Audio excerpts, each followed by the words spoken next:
It's 12 o'clock. Thank you for joining us at this time. You are watching news analysis live on Politics and Business TV. The top stories.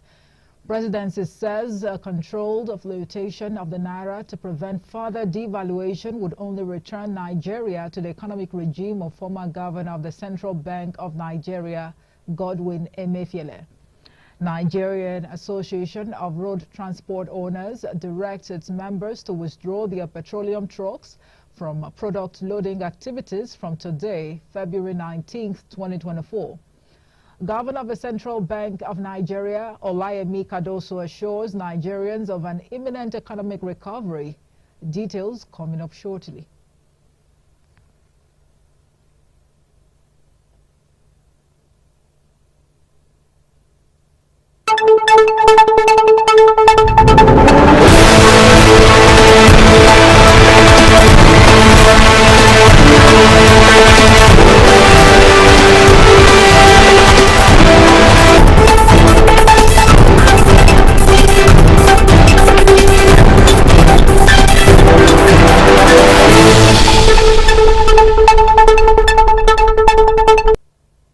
Welcome back. I am Omoife Peace Osemere. Now, the All Progressives Congress, APC, says President Bola Tinubu is implementing bold and far-reaching reforms necessary for the nation's economic recovery, sustainable growth and prosperity.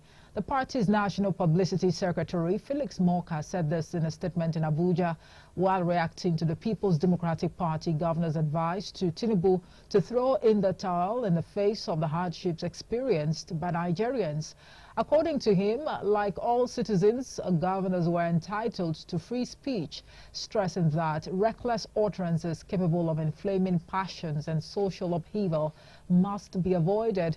He said, comparing Nigeria to Venezuela, even under the prevailing challenging economic and security context of Nigeria, marks a righteous resentment. Meanwhile, the presidency says a controlled flotation of the naira to prevent further devaluation would only return Nigeria to the economic regime of the embattled former governor of the CBN, Godwin Emefiele. It said the policy, which saw about $1.5 billion spent monthly to shore up the naira, fueled financial malpractices which hurt the economy. The special advisor to the president on information and strategy, Bayo Onanuga, made this assertion in a statement he signed entitled, "Once again, former Vice President Atiku Abubakar got it wrong." Onanuga was responding to a former vice president and presidential candidate of the People's Democratic Party at the 2023 polls, Atiku Abubakar, who argued that Tinubu's economic policies, especially the unification of the exchange rate, were implemented hastily without adequate planning and proper consultations with stakeholders. President Tinubu's economic reforms of the past 9 months have continued to spark collateral instability in the value of the naira, heaping hardship on Nigerians as food prices continue to soar. In the meantime, the Catholic Bishops' Conference of Nigeria, CBCN, and the Christian Association of Nigeria, CAN, have dissected the state of the nation and posited that hardship is paralyzing socio-economic lives in communities and hunger, causing a serious humanitarian crisis. The trio spoke at the opening session of the 2024 First Plenary Assembly of the Catholic Bishops' Conference of Nigeria in Abuja yesterday. The Catholic bishops had lamented that Nigeria was in her worst times in terms of insecurity, economy, and corruption, and called for sincere, accountable, and collective effort to halt the current slide and steer her towards a more secure and prosperous future. According to media reports, both the CBCN, the Catholic Bishops of Nigeria, spoke as the federal government, through Secretary to the Government of the Federation, Senator George Akume, acknowledged the problems and restated its determination to tackle security and economic challenges with a view to improving the quality of life for all Nigerians. In the meantime, operators in the built environment sector have noted that the increasing cost of building materials are hampering the industry's development. Speaking during a recent media party in Lagos, the chairman of Agboyi-Ketu local government area of Lagos, Dele Oshinowo, stated that the rising construction cost in Nigeria stemmed from various factors, including fluctuating prices of construction materials, infrastructure deficits, bureaucratic bottlenecks, shortage of skilled labor, and security concerns.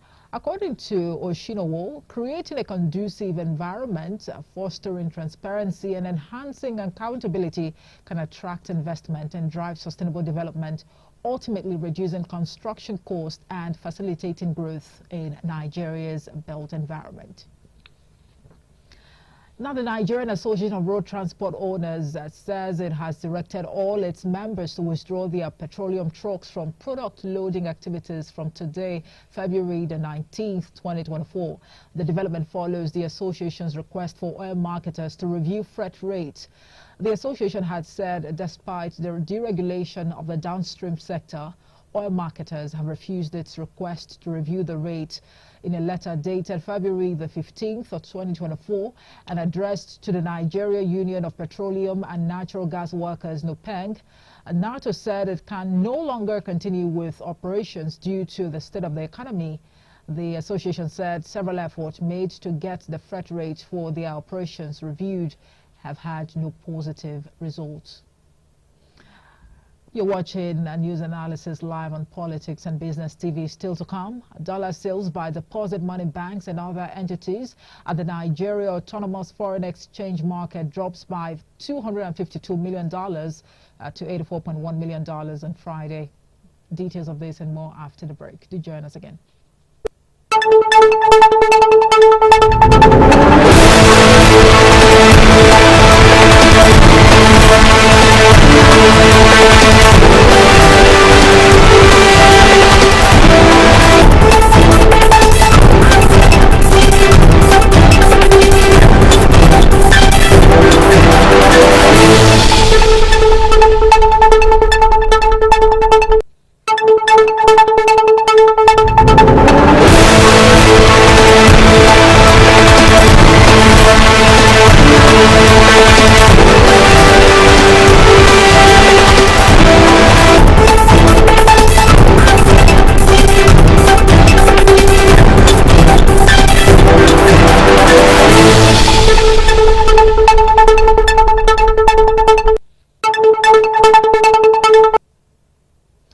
Welcome back. You're watching News Analysis live on Politics and Business TV. Now, the governor of the Central Bank of Nigeria, Olayemi Cardoso, has assured Nigerians of an imminent economic recovery despite challenges facing the country.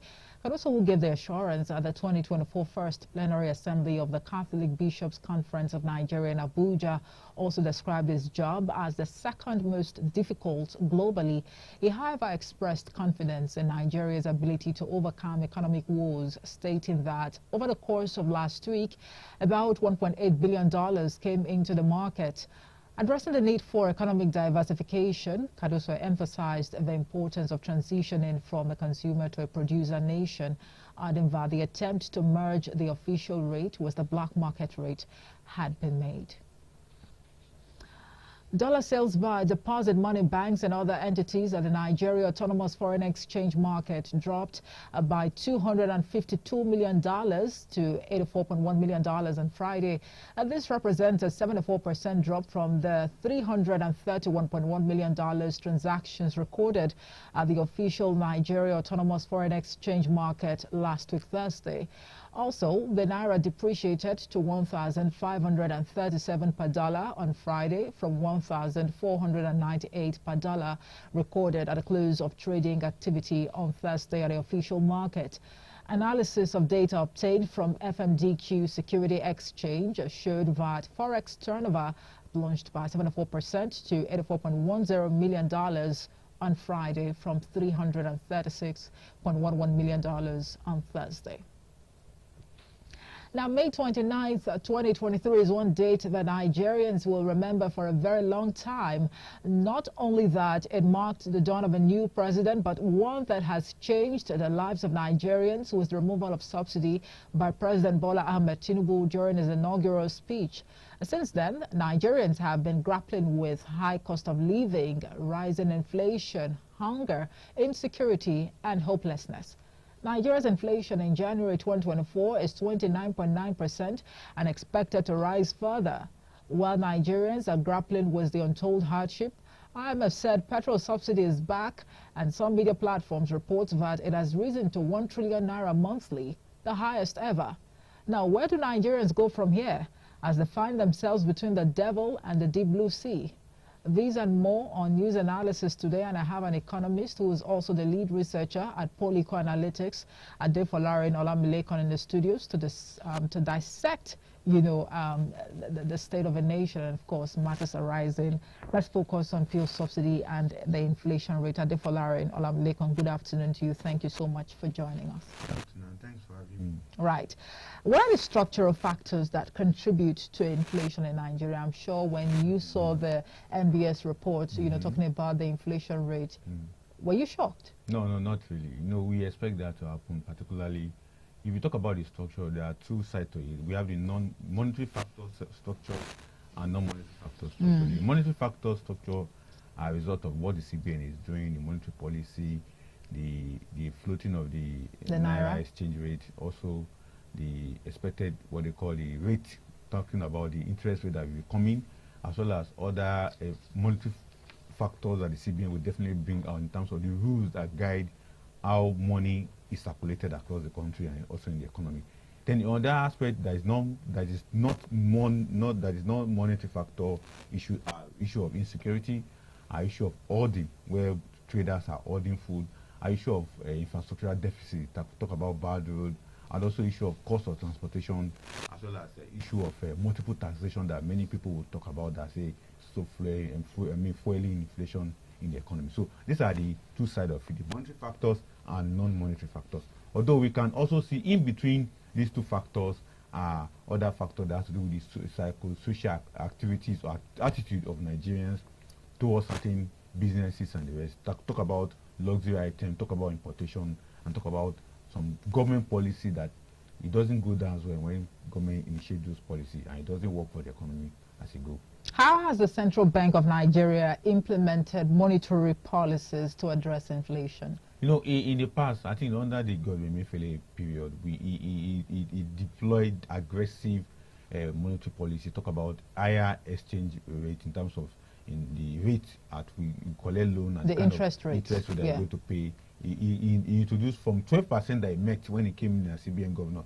He raised it up to 17.5 when he left. Although the last one was made by his subordinate, which was the one that was the one in acting capacity before Cardoso came in. That was 18.75. So with that alone, it affected in other aspects of the economy, particularly inflation. And their concern was that they were going to use that to fight inflation in the system. And most of us advised them, no, you won't use a rate to fight inflation, rather it will aggravate.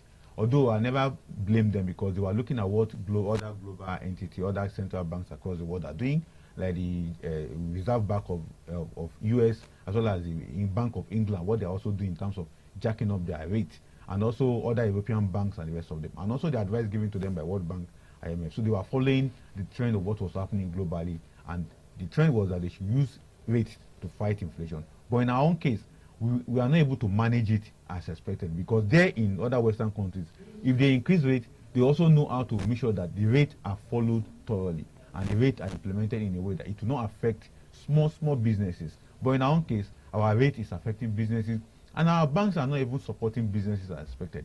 So the exchange rate is what is triggering the inflation rate in the country at the moment. Definitely, it's also part of it. That's why I said there are monetary factors and there are non-monetary factors.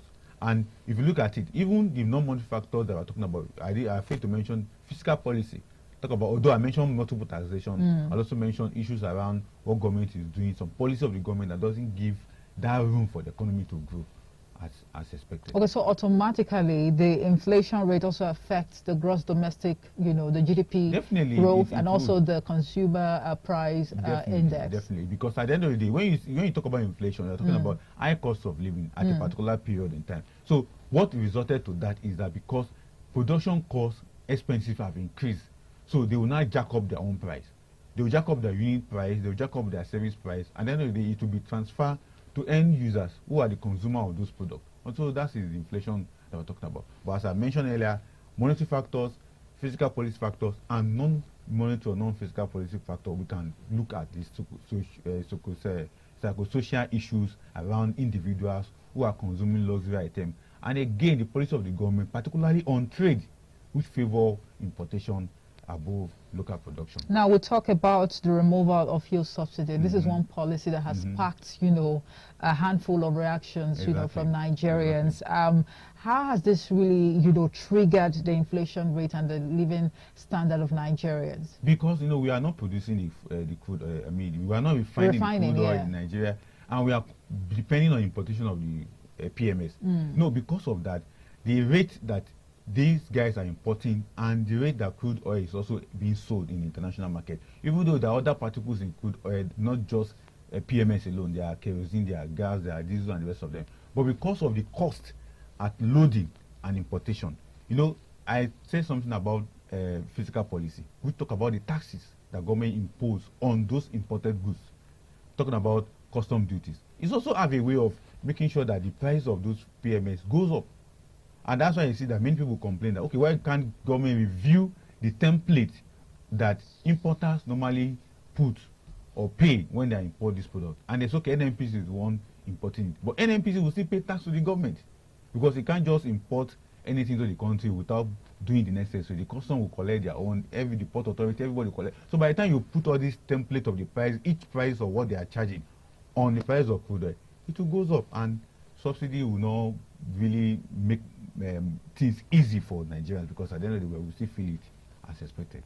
Now, the Nigerian Association of Road Transport Owners, they've directed, their members to withdraw their petroleum trucks from product loading activities from today. What does that tell you? Fuel scarcity? Definitely, but they are not the only one in that field. They are just one out of the. We have tankers drivers. The NATO is just the owners. Then we have the Tankers Driver Association. We also have independent truck loaders themselves. Then some companies or independent marketers have their own. They have their own tankers, whatever. So, but what we need to do is to interrogate what are these guys asking for. I remember in the past, the Tankers Driver Association have called for review of payment they normally pay to them for each tanker that is loading petroleum product. And one of the complaints they normally say they are paying so much for diesel.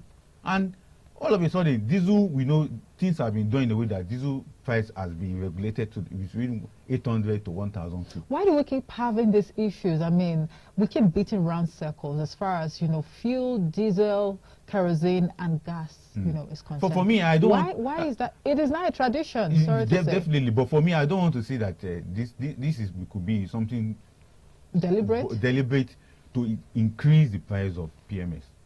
They are just trying to push things into because if you look at it very well, we have gone past this level that you are asking for a review of your flight payment for your tanker, whatever.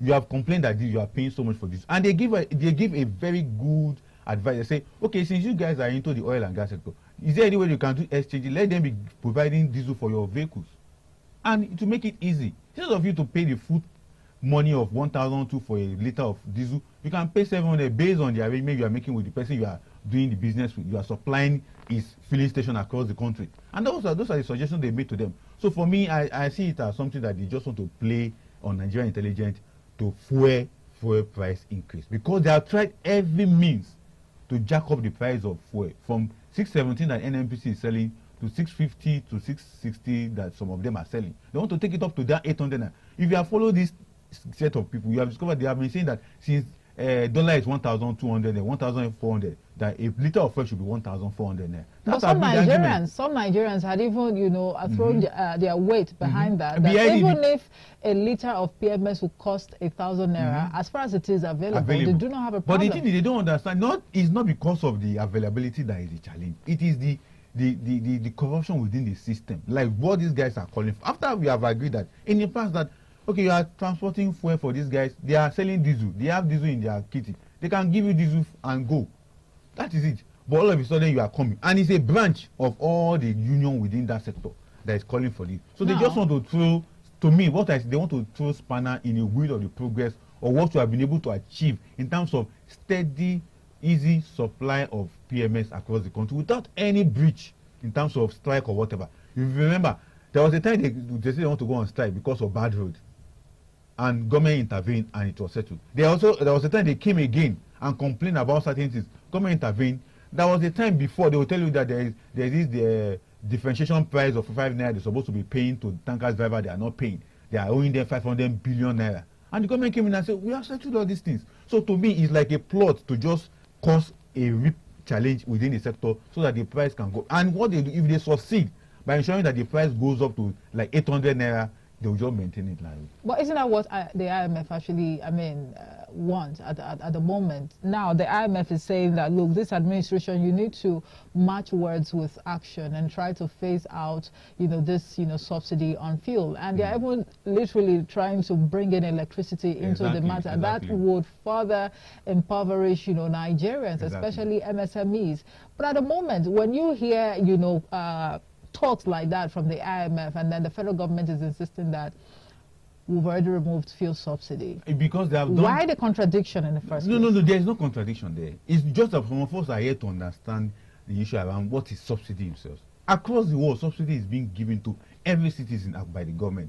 But in our own case, it was because of the corruption within that system that made subsidy look like something very, very threatening to the economy. There's nothing wrong with government spending 1 trillion on the citizen just to ensure that they have steady fuel. But the problem or the challenge is that when this money is accounted for, we should ensure that the money is given rightly to the people who imported those products without inflating the price or the product they have inflated by collecting more than what they have inflated. And that's what the current government have been able to do steadily. So for me, we should just let IMF continue to be saying that whatever they want to say, but let government continue to do its magic. And the magic is that, yes, technically, subsidies have come back, but the citizen will not feel it, in a sense that government have been able to make provision in a way that we will not feel the impact of the subsidy. But we are feeling the impact, aren't we? You are feeling the impact on the basis that you are not feeling it as expectedly. Because if they have said, okay, we want to totally remove it, then these oil tankers and the rest of it will be having a few days. So it's just partial removal of fuel subsidy. That is what has happened. But in a good way, we should not listen to IMF. Why am I saying so? Because if we listen to them, definitely it's going to be more dangerous to the economy. And currently, I discovered that the government have been able to understand the feelings of Nigeria in regards to what all the international bodies are saying. Just like what the electricity tariff stuff that they are saying it should be removed. It was the minister that was saying it. And some of us are giving our advice that the reason why you want to take this thing out is that although it's good on one side, but it's also very dangerous on the other side. If you remove subsidy from electricity, that means accountability the books have to be open. People will not be paying for darkness. You get it? And it is not like first subsidy, because everybody is driving car. If you don't give people light, they will go to the alternative, they will on their generator, they will go for solar energy. You get it? But on this other one, because it has a direct implication on our daily life. But you see, at the mention of, subsidy removal, be it on petrol, on electricity, or whatever other services that Nigerians, actually have to enjoy, it tends to spark a lot of controversy. Doesn't that tell you that we're not there yet as a nation to remove subsidies? It's because the people who are managing it are just managing it for their selfish interest. Imagine somebody say, okay, we have brought in petroleum product for 50 million litre, and you go and increase it to 80 million litre. Meanwhile, it was 50 you brought. That is the problem. Subsidy on its own is very good for the government to maintain. But when they are now spending their entire budget on subsidy, that's when this government says, okay, we are going to remove it. But as we remove it, we also see that, okay, we can still accommodate part of it. And that's what the government have done. Okay, so at the moment we have a coin, we have fuel subsidy on one side, and we have inflation on the other side. Let's talk a little more about the inflation now. With all that is going on, economists like you have actually, expressed fears that there's just going to be an upward, review or projection in terms of inflation rate. So what does that portend for, you know, the nation's economy and, you know, Nigerians at large. It's not just Nigeria alone. Global inflation is wavering across the world right now. But in Nigeria, it seems to be overwhelming. No, it's you that you are in Nigeria. If you go to Ghana, go to other countries, every country has its own peculiar inflationary pressure on the economy. We are in Nigeria, that's why we are feeling this way. In US right now, people who are there are even complaining. It's just that most of us don't pay attention to some news on the US. We only pay attention to the good news around the US. That's of the economy. They're also feeling it.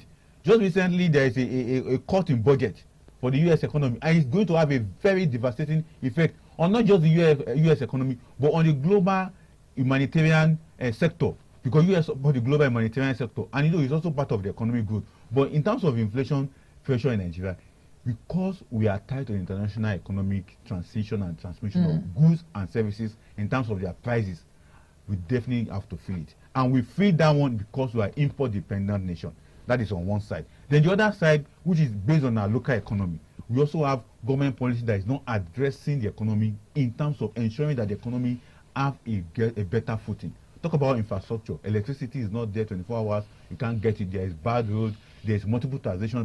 Businesses are complaining about. There's also insecurity is also there. Then there's also the issue of attitude of Nigerians concerning local production. You get it? So if you put side by side the international pressure based on economic transmission and transfer of price on goods and services, because we are import-dependent nation, definitely our economy will be inflated through inflation pressures. Then our local economy also is also suffering from all these items I've listed: insecurity, multiple taxation, bad road, infrastructural deficits, and the rest of it. And not being able to genuinely produce and consume locally product is also a challenge to us in Nigeria. Well, we understand that the NCS, that's the Nigeria Customs Service, they actually intercepted, you know, a truck. Exactly. Loaded with food items, you know, out of the country through the Sokoto state borders. Here we are lamenting that we do not have enough, you know, food to even consume, but we have people hoarding these food items, not just for... No, anyways, it's still for personal reasons. It's for personal reasons. When they sell, money, of course. It's really sad, one would say, the issues that we have to, you know, deal with as a nation at the moment. But Adefolarin Olamilekan, thank you so much for helping us analyze, you know, these issues. Thank you so much for your time. Thanks for having me. Adefolarin Olamilekan is an economist and also lead researcher at Politics Analytics. That's it for news analysis today. Thank you so much for watching. I'll be back at the top of the hour with the news update. Good afternoon.